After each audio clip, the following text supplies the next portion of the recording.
Hey guys, and welcome to another edition of Dan Reviews It. My name is Dan, and doing a standalone review today, the first of, I hope, many that I'll be able to bring you on this new channel. Only two videos up so far from the official Dan Reviews It channel, and that is Beauty and the Beast and Power Rangers. They're standalone reviews with me and Joe, so check them out if you haven't seen them already. If you caught the movies, or if you haven't, we don't really do spoilers. Beauty and the Beast a little bit, but it's Beauty and the Beast, you know the story.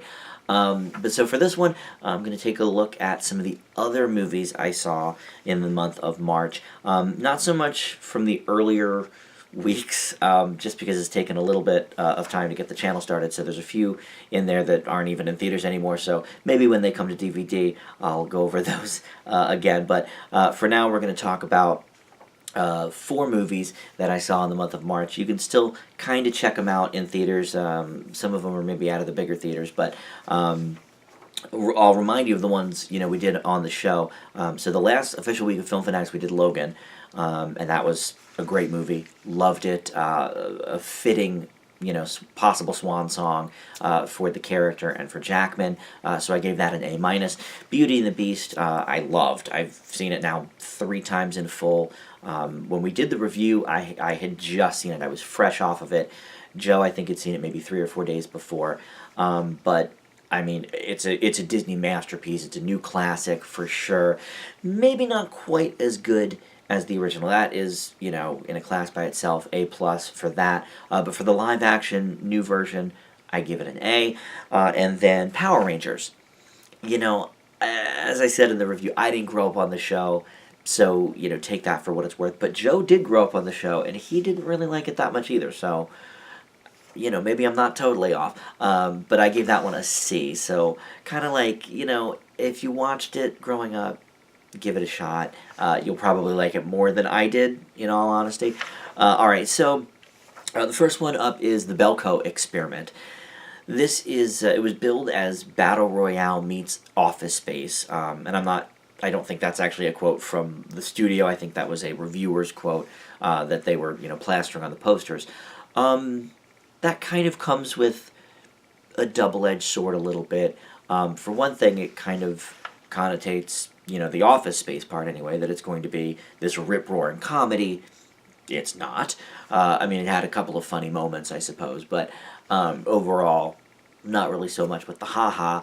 The Battle Royale thing, I can certainly see. The premise of the movie is basically they're in an office, some sort of government building, I believe, and there is an entire shutdown of the whole facility. They, lock all the windows and the doors with, these steel bars you can't even get through with, like, a blowtorch, and then they are going to kill somebody every so often. I think it's like 45 minutes or something, if they don't decide to kill their own. They, if you don't kill somebody within 45 minutes, if you don't kill 6 people within 45 minutes, we're going to kill half of you, or whatever it is. So that's basically the premise of the movie. It's kind of like a who's who of, like, hey, I know that guy or that gal movie. You've got, John C. McGinley from Scrubs, and he's been in a lot of things, Wild Hogs, to name a movie. You've got the president from Scandal, Tony Goldwyn, who of course is from Ghost as well, and many other projects. Michael Rooker shows up here. He's been in, of course, a million things. Guardians of the Galaxy is one of them. And so, nobody's a real A-lister here, but it's a lot of, faces you've seen before. Personally, I think the material might have been a little bit better, than it was here. It's okay, but I think the whole social commentary thing kind of gets lost in its own message. We don't really also know any of these people. We also never really find out why the people are doing it, in a lot of these other types of movies, Battle Royale was mentioned, like I said on the poster. Hunger Games certainly comes to mind. There's sort of a reason behind the madness, maybe not great reasons, but they're reasons. Here, it just sort of seemed like, well, we don't know why these people are doing what they're doing, but hey, have fun with it anyway. And you kind of do. there's a lot of heads exploding and gore and all that kind of stuff. And, it's fine. It's well done, I suppose. Nothing, though, that you can't see in certain other, like, gore, quote-unquote, gore movies. But the writer here is James Gunn, who I have a real hit or miss track record with. He wrote both of the Guardians of the Galaxy, the first one and then the upcoming one next month, and I believe he directed both as well, which are, I don't know about the second one obviously yet, but the first one is great. I mean, I gave that an A. I loved it.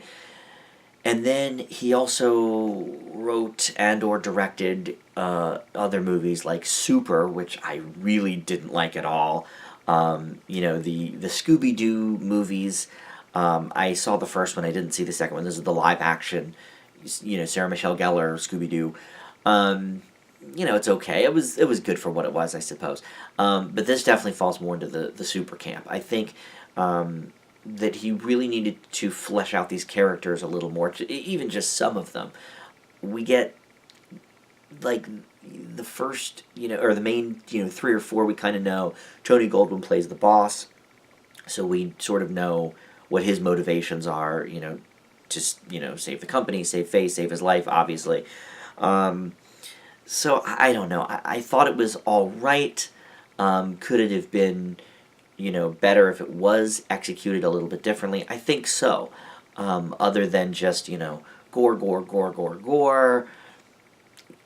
There just wasn't much more to it than that, to be honest. So I leave Belko Experiment with a C+.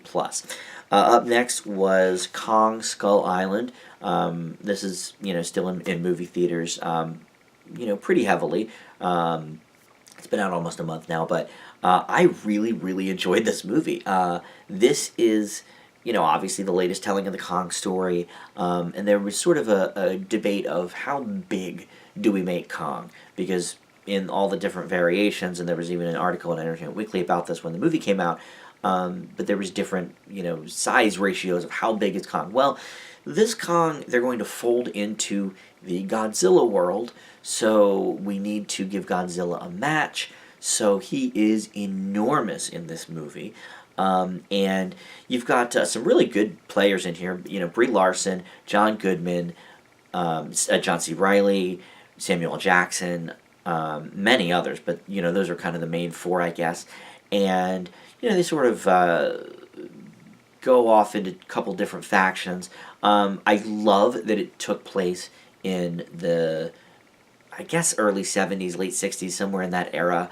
I think it is early 70s, but they really did a lot with that sort of venue, I guess you could say, that era. The music certainly is great. It's all the top classic rock hits of the decade, and then you've got John C. Reilly's character, who's been on the island for decades, and finally people have arrived, and oh my gosh, let's be friends with Kong and let's get off the island together. And obviously that may not happen to some, as these movies kind of go.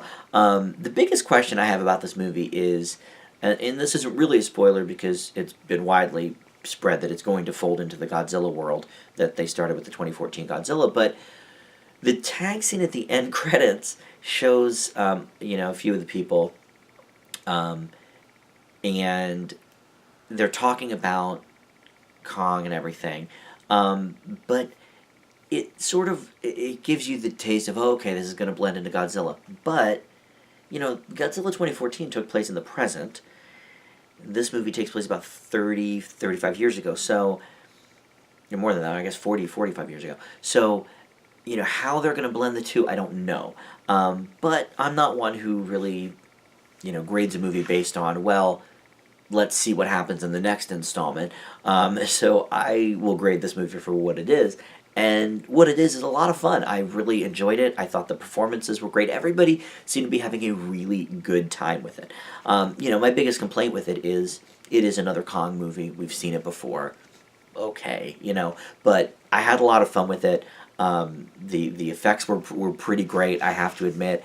The helicopter scenes were cool with them flying in. And like I said, the cast was just having a great time with each other and with the material. So I leave Kong Skull Island with a B+. Up next is Chips. Now, this was a surprise, I have to admit.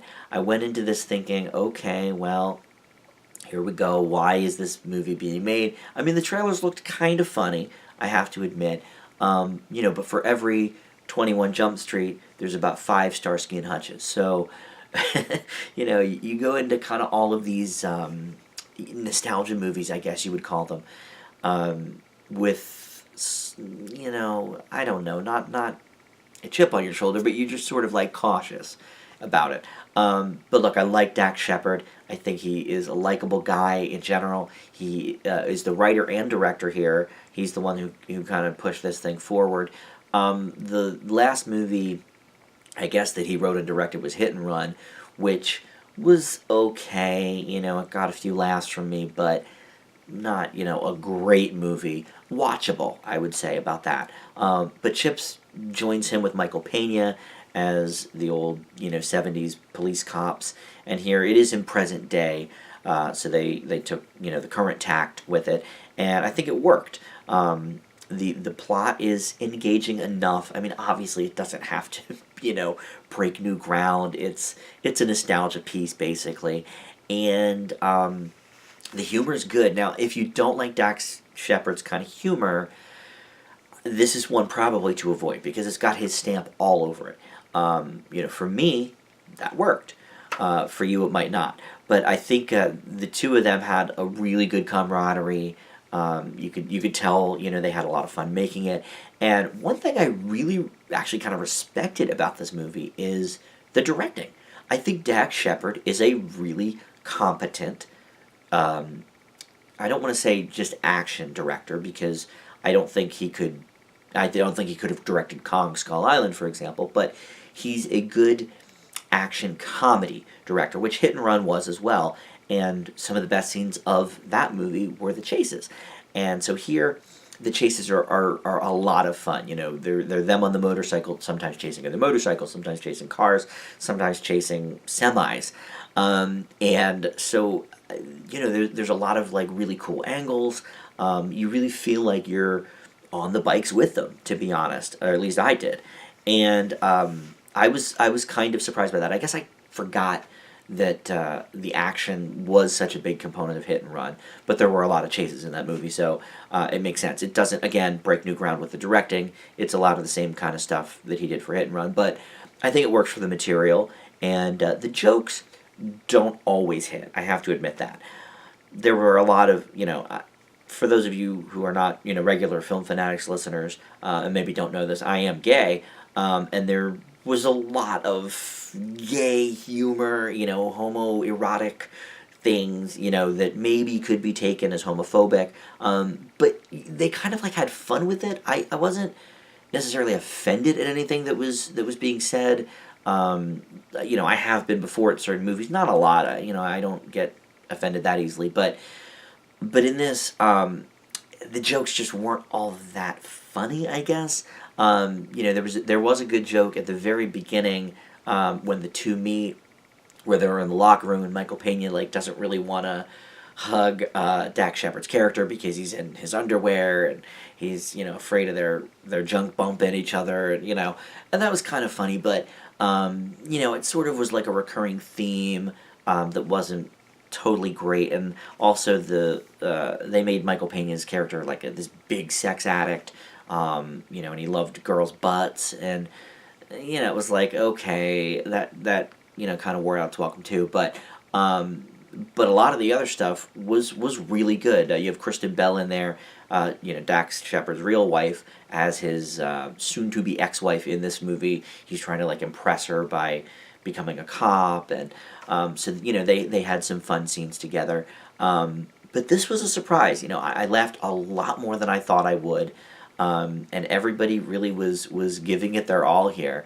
So I leave Chips with a B.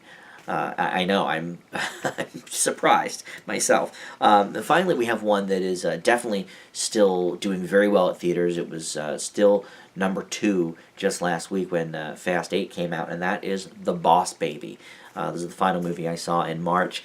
So let's talk a little bit about that. This is the animated film with not Kelsey Grammer, Alec Baldwin as the lead. He plays, it's sort of hard to explain, but essentially a baby who never really was like born to parents. He was made at the baby factory and wasn't ticklish and didn't have any joy, so they made him an executive instead of an actual baby.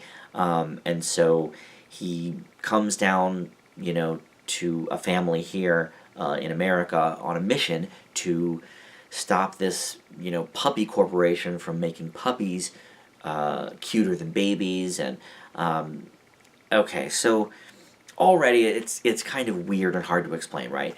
So this is the main problem with The Boss Baby, other than it's not really that funny. But just even for a kids movie, it's remarkably dumb and complicated. I feel like more than it needs to be. If you have trouble explaining what happens in a kids movie with a sense of logic, you don't really have the best makings for a movie there. Now I'll admit Alec Baldwin is on. He always is, and he did a good job with the character. And the parents are Lisa Kudrow and Jimmy Kimmel, and they're fine, but it's almost exactly like the family unit in Storks. If you saw Storks, which was a great movie, I loved it, because the parents there I think were Jennifer Aniston, another Friends alum, and then the dad was Ty Burrell, an ABC comedy alum like Jimmy Kimmel. So, so you kind of have them biting off that. But I don't know. It was okay, and I laughed a few times. Certainly, some of the babies in it were funny, and I did like that they sort of made the kids' toys into actual things, like that little toy phone, everybody's first Fisher Price phone, whatever. When you're like 3, they had Alec Baldwin talking to headquarters on that, and that was kind of funny. So it had like a few gags, but overall, I think maybe real little children will think it's funny. I don't know that they'll get it, to be honest. I don't know that they'll understand what's even happening in the movie, but I think they'll think it's cute and funny, and I think certain parents will kind of like it for maybe some parallels. Obviously the idea of a kid being a single child, and then a new baby on the way, and what does that mean, upheaval for him. I mean, I think some parents will relate to that, sure, but for me, I don't have any kids. I'm not a kid, but I do love kids movies. Like I said, I love Storks, and I really enjoyed Trolls last year, and Finding Dory, and so it's not that it's a kids movie that I don't like it. I didn't like it just because it's not that funny, and also real dumb, even just plot wise, even for a kids movie. So there you go. So that is my March 2017 wrap up. Like I said at the beginning, I would like to do more standalone reviews. I just actually got my own camera here up and running. We were using Joe's camera for the other couple reviews, so now that I have my camera ready, I'd like to do some more standalone movie reviews. I do think we're going to do one for Furious 8, or The Fate of the Furious, I should say, and then some other movies coming out. Obviously, Guardians of the Galaxy 2 in just a few weeks, and some others. But every month, I think we'll do a wrap up of some of the maybe movies that I don't think deserve their own video, perhaps, but kind of like these, just sort of, 3 or 4 minutes on each one, just to kind of tell you what I thought. And then coming soon, we're going to do Riverdale reviews as well. That is going to be, I think, some of them are going to be with Joe, but some of them are just going to be standalone reviews with me. I'm a huge Archie Comics fan, so I'm going to kind of give it to you guys from the perspective of an Archie Comics fan, and also, as a viewer of the show Riverdale. So I've seen the first 4 already, so I think those will be coming pretty soon. Yeah, so we're also going to have a poll up very soon on the Facebook group, which is just called Dan Reviews It, for which old TV shows that you would like to see me review, possibly with Joe, possibly just with me. And there's a lot on the docket that I've been kind of thinking about. Twin Peaks is one, because we've got that reboot coming out. Buffy the Vampire Slayer is celebrating its 20th anniversary, so that's one I thought of. And then just kind of like, perennials. X-Files is always fun to talk about, and I can't think of, The Wire was one of them that was mentioned. So there'll be a poll about that as well. But yeah, you can join in the conversation on that Facebook group. Dan Reviews It is the name of it, and the Twitter feed is Film Fanatics Pod. We're leaving that Twitter up for now.